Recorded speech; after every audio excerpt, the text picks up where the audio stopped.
Hello everyone and welcome back to our YouTube channel Savi Forensics. So friends, आज के इस video में हम बात करने वाले हैं कुछ क्वेश्चंस के बारे में और ये क्वेश्चंस आपके आईपीसी सेक्शन से रिलेटेड होंगे। और ये कौन से आईपीसी है, बेसिकली जो क्वेश्चन डॉक्यूमेंट्स है उससे कौन कौन से सेक्शंस बेसिकली उसमें लगते हैं आईपीसी के, तो उनके बारे में आज के इस वीडियो में हम बात करेंगे। जहाँ पर जो पॉइंट्स होता है, जो सिग्नेचर्स होते हैं, जो बैंक नोट्स होते हैं, उसमें अगर कोई भी काउंटर फिटिंग होती है तो उसके लिए कौन कौन से सेक्शंस एप्लीकेबल होते हैं, तो इससे रिलेटेड कुछ क्वेश्चंस के बारे में आज के इस वीडियो में हम डिस्कस करेंगे। और एक काफी इंपॉर्टेंट क्वेश्चंस होने वाले हैं, तो जल्दी से स्टार्ट कर लेते हैं। और यहाँ पर आपके सामने क्वेश्चन नंबर 1, तो यहाँ पर पूछा गया है which section of IPC deals with the possessing an instrument for forging currency note. तो ऐसा कौन सा आईपीसी का सेक्शन है जो कि डील करता है जितने भी करेंसी नोट को फोर्ज करने वाले इंस्ट्रूमेंट यूज होते हैं, तो उससे रिलेटेड कौन सा आपका यहाँ पर सेक्शन हो जाता है। तो वो करेक्ट आंसर हो जाएगा आपका सेक्शन 489D ऑफ आईपीसी। जो 489D सेक्शन है आईपीसी का, वहां पर इसके बारे में बात करी गई है। अभी इसमें क्या लिखा हुआ है वो यहाँ पर लिखा हुआ है कि जो भी इंस्ट्रूमेंट्स होते हैं, instruments currency, fake currency note को, बैंक नोट को बनाने के लिए जो भी इंस्ट्रूमेंट्स हम यूज करते हैं for making or possessing an instrument or material for forging or counterfeiting currency note is punishable with 10 years of imprisonment and fine. तो 10 साल की सजा एंड फाइन यहाँ पर एप्लीकेबल होता है अगर कोई भी इंडिविजुअल जो भी काउंटरफिटिंग करेंसी नोट्स होते हैं, बैंक नोट्स होते हैं, उसको बनाने के लिए कोई भी इंस्ट्रूमेंट को बनाता है या वो उसके पास होता है, तो उस केस में सेक्शन 489D ऑफ आईपीसी लगता है। नेक्स्ट क्वेश्चन यहाँ पर पूछा गया है which of the following statement is not true. तो सारे स्टेटमेंट को आपको पढ़ना है और बताना है कौन सा स्टेटमेंट है जो कि सही नहीं है। तो बिल्कुल नीचे से स्टार्ट करते हैं। यहाँ पर बोला गया है ऑप्शन नंबर डी में अल्कोहल कंजम्पशन में cause variation in hand writing. तो ये बात बिल्कुल सही है कि अगर आप अल्कोहल के इन्फ्लुएंस में हो, अगर आपने अल्कोहल का कंजम्पशन कर रखा है, तो उस केस में जो आपके जो आपके बेसिकली हैंड्स होते हैं, जो भी आपकी पूरी बॉडी होती है, तो वो आपके कंट्रोल में उतना नहीं होता है। तो उस केस में जो आपकी हैंड राइटिंग रहती है उसमें आपका वेरिएशन देखने को मिलता है। तो ये स्टेटमेंट आपका सही हो जाएगा। सी में बोला गया ऑप्शन नंबर सी में hand writing of an individual shows natural variation. तो ये बात भी बिल्कुल सही है। अगर आप एक ही इंडिविजुअल एक ही लाइन को 2 से 3 बार लिखता है तो उसी राइटिंग में आपको काफी सारे वेरिएशंस देखने को मिलते हैं। तो जब एक ही इंडिविजुअल एक ही पैराग्राफ को, एक ही स्टेटमेंट को कई बार लिखता है और उसमें आपको बहुत सारे चेंजेस नजर आते हैं, तो वो जो चेंजेस होते हैं वो कहलाते हैं आपके नेचुरल वेरिएशन। तो कोई भी इंडिविजुअल है तो उसकी राइटिंग में नेचुरल वेरिएशन दिखना बहुत ही ज्यादा कॉमन होता है। तो ये स्टेटमेंट भी आपका सही हो जाएगा। बी में बोला गया है the hand writing is affected by space available for writing and may show variation. तो यहाँ पर भी ये स्टेटमेंट बिल्कुल सही है कि जो हैंड राइटिंग है वो राइटिंग के बीच में क्या स्पेस अवेलेबल है, किस तरह से आप लिख रहे हो, क्या है, किस कंडीशन में आप बैठे हो, तो उसकी वजह से भी काफी सारे वेरिएशंस देखने को मिलते हैं। तो ऑप्शन नंबर बी भी हो जाता है आपका सही। तो अब यहाँ पर 3 स्टेटमेंट सही तो निकल चुके हैं, बचा हुआ कौन सा ए ऑप्शन है, उसको भी एक बार पढ़ लेते हैं। बाकी आप एलिमिनेशन मेथड से भी इसको ऑप्ट कर सकते हो कि जब 3 स्टेटमेंट सही है, आपसे गलत पूछा जा रहा है तो एक ही बच रहा है, तो वही आपका करेक्ट आंसर हो जाएगा। बट फिर भी पढ़ लेते हैं एक बार। यहाँ पर बोला गया है the handwriting of an individual remains unaffected by advancing age. Age बढ़ती जैसे जाती है वैसे वैसे आपकी जो हैंड राइटिंग है वो चेंज नहीं होती है अकॉर्डिंग टू स्टेटमेंट ए, जो कि बिल्कुल गलत है। क्योंकि जैसे जैसे आपकी एज बढ़ती जाती है तो वैसे वैसे आपकी राइटिंग में भी चेंजेस देखने को मिलते हैं। तो जो स्टेटमेंट ए है ये हो जाता है गलत। इसी वजह से इस पर्टिकुलर क्वेश्चन का आंसर हो जाएगा ऑप्शन नंबर ए।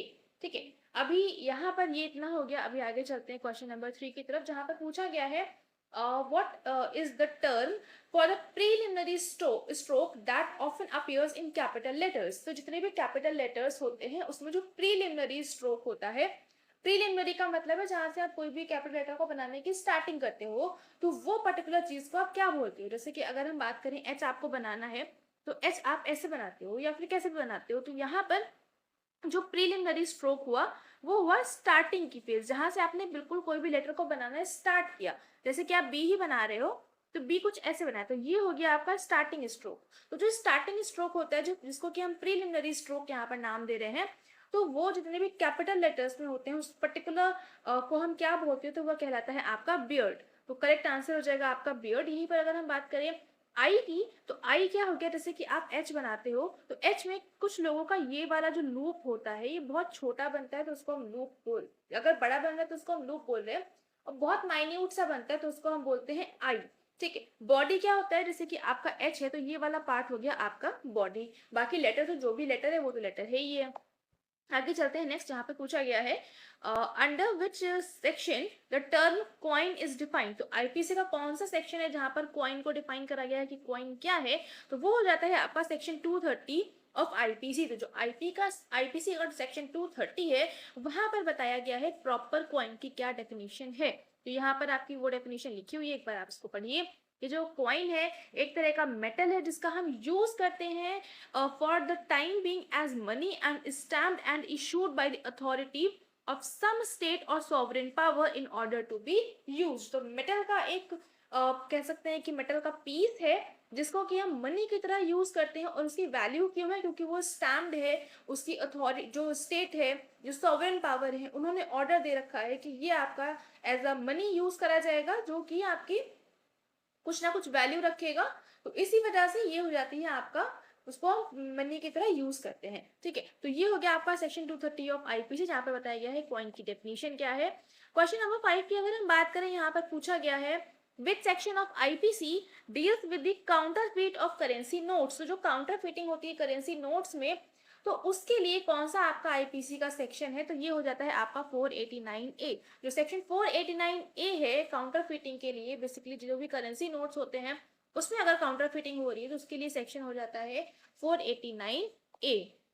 यहाँ पर लिखा भी हुआ है कि अगर कोई भी ऐसा कुछ कर रहा है, काउंटर फिटिंग कर रहा है नोट्स की, तो उसके लिए लाइफ इम्प्रिजनमेंट है जहाँ पर 10 साल की पनिशमेंट भी होती है एंड फाइन भी यहाँ पर आपको कुछ ना कुछ लगाया जाता है। एंड नेक्स्ट अगर हम बात करें अगले क्वेश्चन की, जहाँ पर पूछा गया है which term denotes the foot of letter. Letter का फुट क्या होता है, तो बेसिकली फुट मतलब जहाँ पर जो भी लेटर है वो रेस्ट कर रहा है। जैसे कि अगर हम बात करें ये एच है, तो एच में एक तो ये है, एक तो ये है, जो कि आपके बेस लाइन पर रेस्ट कर रहे हैं जिसको कि हम बोलेंगे फुट। तो इसके लिए जो लेटर का फुट है उसको पर्टिकुलर हम क्या नाम देंगे, तो वो नाम हम देंगे स्पॉट।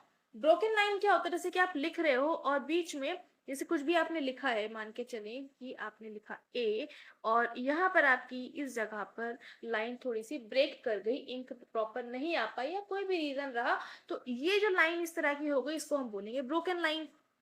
इसके बाद में फाइनल्स क्या हुए, फाइनल्स जैसे एच आपने लिखा तो ये बिल्कुल एंडिंग पोर्शन हो गया जो कि पूरा फ्लो गया है और बिल्कुल फाइन एज गई है लास्ट तक, तो उसको हम बोलेंगे फाइनल्स। हुक क्या होता है, जैसे कि हुक मतलब कोई भी ऐसा स्ट्रक्चर जहां पर हुक लाइक स्ट्रक्चर बन रहा है।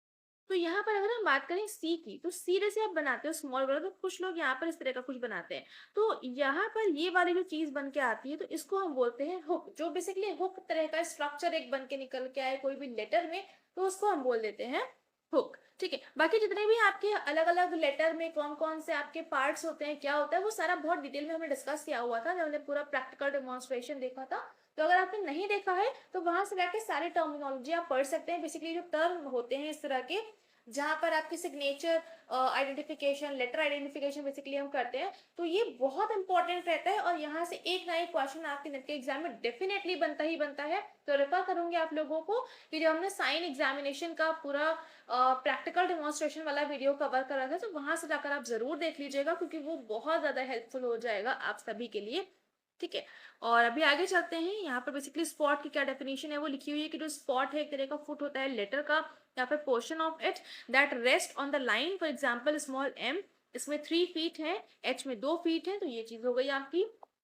नेक्स्ट अगर हम बात करें क्वेश्चन नंबर 7 की, यहाँ पर बोला गया है which of these represents the up stroke of letters. जो अप स्ट्रोक होता है लेटर्स का उसको हम क्या बोलते हैं, तो उसको हम बोलते हैं वर्ल। जो वर्ल होता है बेसिकली कोई भी लेटर का अप स्ट्रोक, अप स्ट्रोक मतलब जैसे कि एच बना हुआ है, तो इसमें जो एच का ऊपर वाला पोर्शन है जो कि बेसिकली यहाँ तो हमने नीचे को बनाया है, बेसिकली अगर हम बात करें डब्ल्यू की, तो डब्ल्यू में ये वाला ऊपर की तरफ जा रहा है तो ये आपका हो गया अप स्ट्रोक। तो ये जो अप स्ट्रोक है इसको हम बोलेंगे वर्ल।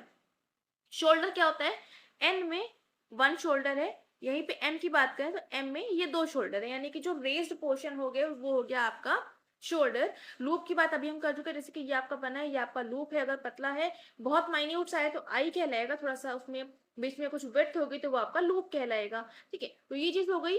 और यहाँ पर वर्ल्ड की क्या डेफिनेशन है वो प्रॉपर लिखी हुई है, कौन कौन से लेटर्स हैं आपको देखने को मिलता है वो लिखा हुआ है, जैसे कि एच है, बी है, एफ है, आई है। तो ये सारे के सारे इसमें अप स्ट्रोक्स होते हैं, तो इसमें जो अपर स्ट्रोक जाता है वो आपका वर्ल्ड बन जाता है। ठीक है, नेक्स्ट अगर हम बात करें क्वेश्चन नंबर 8 की, तो यहाँ पर बोला गया है सेक्शन 238 जो है आईपीसी का, इसमें क्या बताया गया है। तो सेक्शन 238 ऑफ आईपीसी डिफाइन करता है जो भी इंडियन कॉइन्स हैं उसकी अगर काउंटरफिटिंग का इंपोर्ट या एक्सपोर्ट हो रहा है तो उसके बारे में क्या पनिशमेंट होनी चाहिए, क्या आपकी वहां पे सजा होगी, वो बताया गया है। इंपोर्ट और export of counterfeit of the Indian coins, जो इंडियन कॉइन्स है उनकी काउंटरफीटिंग का इंपोर्ट और एक्सपोर्ट से डील करने के लिए सेक्शन आईपीसी का है 238। ठीक है, अभी आगे चलते हैं नेक्स्ट क्वेश्चन की तरफ, जहां पर पूछा गया है when a forger removes one or more pages from the original document the term is said to be, यानी कि काफी बंच एक सेट रखा हुआ है कुछ डॉक्यूमेंट्स का, उसमें से एक या एक से ज्यादा पेज को किसी भी फोर्जर ने वहां से निकाल लिया है, उसको रिमूव कर दिया है ओरिजिनल डॉक्यूमेंट में से, तो उसको हम क्या बोलेंगे, वो जो काम उसने किया वो आपका कहलाएगा page removal. Option number C is the correct answer of this question. और बाकी अगर हम बात करें पेज इंसर्शन, सिंपल सा है, डॉक्यूमेंट्स के बीच में आपने एक एक्स्ट्रा पेज को ऐड कर दिया है या फिर किसी से रिप्लेस कर दिया, बेसिकली ऐड कर दिया है। ठीक है, सब्स्टिट्यूशन की बात करें तो वो आपने किसी पेज को दूसरे पेज से रिमूव कर दिया है। डिलीशन की बात करें तो डिलीशन आपका बेसिकली जो डॉक्यूमेंट्स होते हैं उसमें नहीं होता। डिलीट जो टर्म है बेसिकली आपका कंप्यूटर पे यूज करा जाता है, अगर आप कोई भी सिस्टम पे काम कर रहे हो तो वहां से कोई भी पेज को आपने डिलीट कर दिया है, रिमूव कर दिया है, तो वो आपका कहलाएगा पेज डिलीशन। ठीक है, ये हो गया आपका क्वेश्चन नंबर 9। और अब आ जाते हैं लास्ट क्वेश्चन की तरफ, जहां पर पूछा गया है बेसिकली मैच द कॉलम है, बहुत अच्छा क्वेश्चन है। यहाँ पर आपको मैच करना है, एक साइड में आपके सेक्शंस दे रखे हैं आईपीसी के, दूसरी साइड में बता रखा है कि कौन सा सेक्शन किससे डील करता है, तो ये है। तो इस तरह के क्वेश्चंस को करने के लिए आपको आईपीसी के सारे सेक्शन के बारे में बहुत अच्छे से पता होना चाहिए, उसके लिए आपको थोड़ा सा इनके बारे में पढ़ना पड़ेगा। पढ़ने के लिए मैंने ये वीडियो बना दिया है, तो सारे जितने भी सेक्शन हमने यहाँ पर डिस्कस करे हुए हैं उनको बहुत अच्छे से अपने नोट्स में लिख लीजिएगा और याद कर लीजिएगा, और एक सीक्वेंस में अगर आप लिखोगे कि सेक्शन नंबर 250, 251, 252, तो इस तरह से याद करना आपके लिए काफी ज्यादा आसान हो जाएगा। अभी तो ये मैंने क्वेश्चंस के फॉर्मेट में दिया हुआ है, बाकी सीक्वेंस में भी हमने बात करी हुई है सारे सेक्शंस की, वो भी क्वेश्चन डॉक्यूमेंट्स की जो कंप्लीट प्लेलिस्ट है वहां पर, तो उसके लिए आप वहां से रेफरेंस ले सकते हैं। ठीक है, अभी यहाँ पर इस क्वेश्चन पे फोकस करते हैं। तो इसमें अगर हम बात करें तो यहाँ पर अगर सबसे पहले स्टार्टिंग करें कॉलम 1 के फर्स्ट वाले उससे, तो यहाँ पर बोला गया है सेक्शन 252 ऑफ आईपीसी। तो जो आईपीसी का सेक्शन 252 है ये डील करता है possession of coin by person who knew it to be altered, कोई भी इंडिविजुअल जो कि जानता है कि इसमें कोई भी ऑल्टरेशन हो सकता है और फिर भी वो उसका पोजेशन कर रहा है, तो यहाँ पर आ जाएगा आपका सेक्शन 252। इसके बाद में नेक्स्ट है आपका सेक्शन 251 ऑफ आईपीसी। तो यहाँ पर आपका कोई भी इंडिविजुअल जो कि जानता है कि ये ऑल्टर्ड है और उसकी वो डिलीवरी कर रहा है, तो उस केस में लग जाएगा आपका सेक्शन 251। नेक्स्ट अगर हम बात करें सेक्शन 253 की, तो सेक्शन 253 जो है आपका लगता है possession of coin by person who knew it to be altered when he became possessed thereof। तो यहाँ पर हो गया आपका सेक्शन 253। और लास्ट है आपका सेक्शन 254। तो ये कहाँ पर लगता है, जहां पर भी कॉइन्स की डिलीवरी हो रही है और वो आपके जेन्युइन मान के हो रही है बट वो ऑल्टर्ड है, तो वहां पर आपका लग जाएगा सेक्शन 254। तो इस क्वेश्चन का करेक्ट आंसर हो जाएगा ऑप्शन नंबर 1, जहां पर ए का पेयर है 3 से, बी का पेयर है 1 से, सी का पेयर है आपका 4 से एंड डी का पेयर है आपका 2 से। तो क्वेश्चन नंबर 10 का करेक्ट आंसर हो गया ऑप्शन नंबर 1। तो उम्मीद करती हूँ आपको समझ में आ गए होंगे। बेसिकली यहाँ पर जितने भी सेक्शंस हैं उनको याद करना काफी इंपॉर्टेंट है, क्योंकि जब आपको वो याद होंगे तभी आप क्वेश्चन के आंसर्स कर पाएंगे। ठीक है, सो अभी यहाँ पर इस वीडियो को करते हैं एंड। बाकी जितने भी मैंने बताया है उसको याद बहुत अच्छे से कर लीजिएगा। वीडियो पसंद आए तो लाइक कर देंगे, और उसके अलावा जितने भी क्वेश्चंस हैं ये आपको हमारी वेबसाइट पर मिल जाएंगे, यहाँ पर वेबसाइट की लिंक लिखी हुई है, इस पर आप विजिट करेंगे तो सारे क्वेश्चंस आपको बहुत ही इजीली फाइंड हो जाएंगे। उसके अलावा कोई क्वेश्चन है, कोई डाउट है, कोई क्वेरी है, हमारा व्हाट्सएप नंबर है, यहाँ पर नीचे ईमेल आईडी भी लिखी हुई है, तो यहाँ पर आप हमसे कांटेक्ट कर सकते हैं। उसके अलावा फेसबुक और इंस्टा पे हम रेगुलर बेसिस पर तो नहीं, बट हाँ, काफ़ी सारा इंपॉर्टेंट कंटेंट आपके लिए अपडेट होता रहता है, तो वहाँ पर भी ज़रूर से विजिट करिएगा, जो कि आपका बहुत इंपॉर्टेंट रहता है बेसिकली वहाँ पर, तो एक बार विजिट करके ज़रूर से देख लीजिएगा। वीडियो पसंद आ रहा है तो लाइक ज़रूर से कर देंगे, अपने फ्रेंड्स के साथ में शेयर कर देंगे ताकि उन तक भी क्वालिटी कंटेंट पहुंच सके। चैनल पर पहली बार आए हैं तो सब्सक्राइब ज़रूर से कर लेंगे, बेल आइकन प्रेस कर लेंगे for daily updates, and thank you so much for joining me here.